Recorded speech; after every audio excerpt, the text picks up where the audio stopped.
നമസ്കാരം, real news.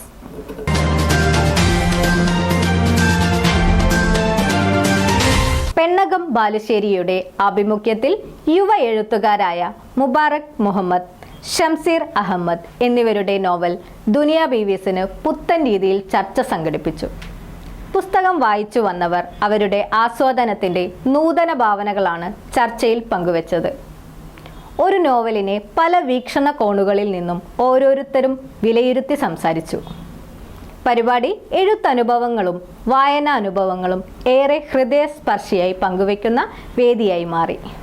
ബാലുശ്ശേരിയുടെ പെണ്ണനുഭവങ്ങളിലൂടെയും പ്രതികരണങ്ങളിലൂടെയും യാത്രകളിലൂടെയും പ്രയാണം തുടരുന്ന പെണ്ണകത്തിൻ്റെ നേതൃത്വത്തിലാണ് യുവ എഴുത്തുകാരായ മുബാറക് മുഹമ്മദ്, ഷംസീർ അഹമ്മദ് എന്നിവരുടെ നോവൽ ദുനിയാ ബീവീസിന് പുത്തൻ രീതിയിൽ ചർച്ച നടത്തിയത്. പുസ്തകം വായിച്ചു വന്നവർ അവരുടെ ആസ്വാദനത്തിൻ്റെ നൂതന ഭാവനകളാണ് ചർച്ചയിൽ പങ്കുവച്ചത്. ഒരു നോവലിനെ പല വീക്ഷണകോണുകളിൽ നിന്നും ഓരോരുത്തരും വിലയിരുത്തി സംസാരിച്ചു. ആദ്യം എഴുത്തുകാർ അവരുടെ രചനാനുഭവം പങ്കുവച്ചു.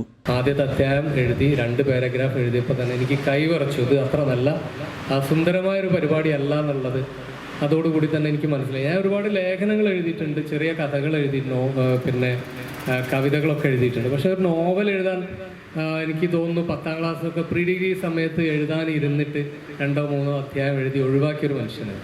ഈ ജനറേഷൻ്റെ ഗ്യാപ്പും അതുപോലെ തന്നെ പുതിയ സിനിമകളൊക്കെ പരീക്ഷണങ്ങളിലൊക്കെ പുതിയ സിനിമകൾ കാണുമ്പോൾ നമുക്ക് തോന്നും ഈ കഥ ഇനി വേണ്ടാന്ന്. അങ്ങനെ ഒഴിവാക്കി മാറ്റി നിർത്തപ്പെട്ട ഒരുപാട് കഥകളുണ്ട്.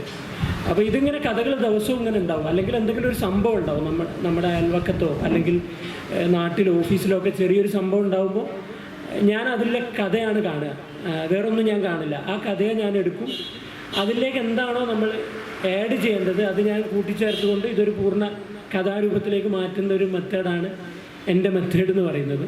ഹബീബ മുജീബ് പുസ്തക പരിചയം നടത്തി. അവിടെ ഈ നോവലിൽ നമുക്ക് കാണാൻ കഴിയും. നമ്മൾ സൂക്ഷിച്ചു നോക്കിയാൽ അതിലേക്കാണ് നമ്മൾ അങ്ങോട്ട് അത് നമ്മുടെ ഒരു സമൂഹത്തിന്റെ ഒരു അവസ്ഥയാണ്. ആ ഒരു ഹെജമണി നമുക്ക് മാറ്റി നിർത്താൻ കഴിയില്ല. അത് നമ്മൾ ജനിച്ചപ്പോൾ തന്നെ നമ്മുടെ ഉള്ളിൽ ഇറക്കി വെച്ചതാണ്. ആണില്ലെങ്കിൽ ആണാണ് പെണ്ണിനെ സംരക്ഷിക്കേണ്ടത്. അത് മതപരമായിട്ട് നോക്കുകയാണെങ്കിലും സാമൂഹികപരമായിട്ട് നോക്കുകയാണെങ്കിലും അങ്ങനെ ഒരു ഹൈറാർക്കിക്കൽ ഹെജമണി ഈ നോവലിൽ നമുക്ക് കണ്ടെത്താൻ കഴിയും. ഗിരിജ പാർവതി ചടങ്ങിൽ അധ്യക്ഷയായി. പുസ്തക ചർച്ചയ്ക്ക് മുമ്പ് നടത്തുന്ന സമയത്ത് സ്ത്രീകളുടെ എണ്ണം കുറവായിരിക്കും. ഇനി വന്നിരുന്നാലും അവർ സംസാരിക്കാറില്ല. അതൊക്കെ മാറി വരുന്നുണ്ട്. എന്തായാലും എല്ലാവരുടെയും പങ്കാളിത്തത്തിനും പങ്കുവെക്കലിനും ഒക്കെ തന്നെ നന്ദി രേഖപ്പെടുത്തുകയാണ്. ടി രുക്മിണി, സുകന്യ ബാലുശ്ശേരി, ശോഭന നരിക്കുനി, മീനാക്ഷി നിർമാല്യം, NV സുഷമ, വേദ രാജീവ്, കെ ശിവദാസൻ, സനീഷ് സണ്ണി തുടങ്ങിയവർ ചർച്ചയുടെ സ്വരങ്ങളായി മാറി. ഈ പുസ്തകം നമുക്ക് വായിച്ചപ്പോഴേ എനിക്ക് തോന്നുന്നു സമൂഹത്തിൽ നിലനിന്നിരുന്ന ചില ജീർണതകൾ പഴയ കാലം മുതൽക്കേ നമ്മൾ ഊട്ടി വളർത്തിക്കൊണ്ടുവന്ന ആ മാമൂലുകളും ആ ആചാരങ്ങളിൽ അധിഷ്ഠിതമായി തുടർന്നു പോരുന്ന ഒരു സംവിധാനത്തിനകത്താണ് നമ്മൾ ഇന്നും ജീവിക്കുന്നത്, നമ്മളുടെ കുട്ടികളും. പക്ഷേ പ്രതീക്ഷയ്ക്ക് വകയുണ്ട് എന്ന് റിമയും ഫിദയും ബ്രസീലിയും നമ്മൾ വിളിച്ചു പറയുന്നുണ്ട്. മുബാറക്കിനെ സംബന്ധിച്ച് മുബാറക്കിൻ്റെ ഭാഷ നമ്മളെ വല്ലാതെ ആകർഷിക്കുന്നതും ഒരു എഴുത്തിലേക്ക് പോകുന്ന രീതിയിൽ വളരെ ഒഴുക്കോടുകൂടി നമ്മളെ കൂട്ടിക്ക് ചെന്ന് പോവുകയും ചെയ്യുന്ന രീതിയിലൊരു ഭാഷാഘടനയാണ് മുബാറക്കിനുള്ളത്. ഫേസ്ബുക്കിൽ മുബാറക്ക് എഴുതുന്ന സമയത്ത് പലപ്പോഴും എനിക്ക് അനുഭവപ്പെട്ടത് അങ്ങനെയാണ്. ഒരു കഥയാണെങ്കിലും ഒരു അനുഭവക്കുറിപ്പാണെങ്കിലും നമ്മുടെ അങ്ങോട്ട് എത്തിക്കുന്നത് സ്വാഭാവികമായിട്ടും അദ്ദേഹത്തിൻ്റെ ഭാഷയാണ്. ഖത്തർ എന്ന് പറഞ്ഞൊരു സ്ഥലത്തേക്ക് പോകാനായിട്ട് ആഗ്രഹിക്കുന്നവരാണ്. ഈ 3 കഥാപാത്രങ്ങൾ വ്യത്യസ്ത രീതിയിലുള്ളവരാണ്, വ്യത്യസ്ത കുടുംബ പശ്ചാത്തലമാണ് അവർക്ക് ഉള്ളത്.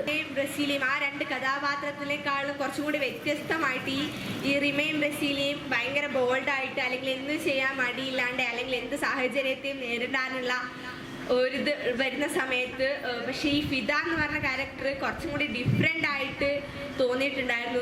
ഉള്ളിൽ കുറച്ച് പേടിയുള്ളൊരു കഥാപാത്രം, അല്ലെങ്കിൽ വേറൊരാളെ ഡിപ്പെൻഡ് ചെയ്ത് പോകുന്നൊരു കഥാപാത്രം എന്നുള്ള രീതിക്ക് ആദ്യമൊക്കെ വായിച്ച സമയത്ത് തോന്നിയിട്ടുണ്ടായിരുന്നു. സ്ത്രീ പുരുഷൻ എന്നുള്ള വ്യത്യാസം എന്നൊക്കെ എവിടെ നോക്കിയാലും അസലായിട്ട് കാണാൻ പറയാം. എന്നുവെച്ചിട്ട് പുരുഷൻ നമ്മളെ ശത്രുവൊന്നുമല്ല, ശത്രുവായിട്ട് നമ്മൾ കാണുന്നില്ല. പക്ഷെ നമ്മളെ ഒപ്പം തന്നെയുള്ള ആൾ തന്നെയാണ്. പക്ഷെ എവിടെയും ഈ പുരുഷാധിപത്യം നമുക്ക് എവിടെ നോക്കിയാലും, ഇനിയിപ്പോൾ ഒരു ഓഫീസിൽ പോയാലും എവിടെ നമ്മൾ പോയി കഴിഞ്ഞാലും ഇതിൻ്റെ ഒരു ആധിപത്യം നമുക്ക് കാണാം.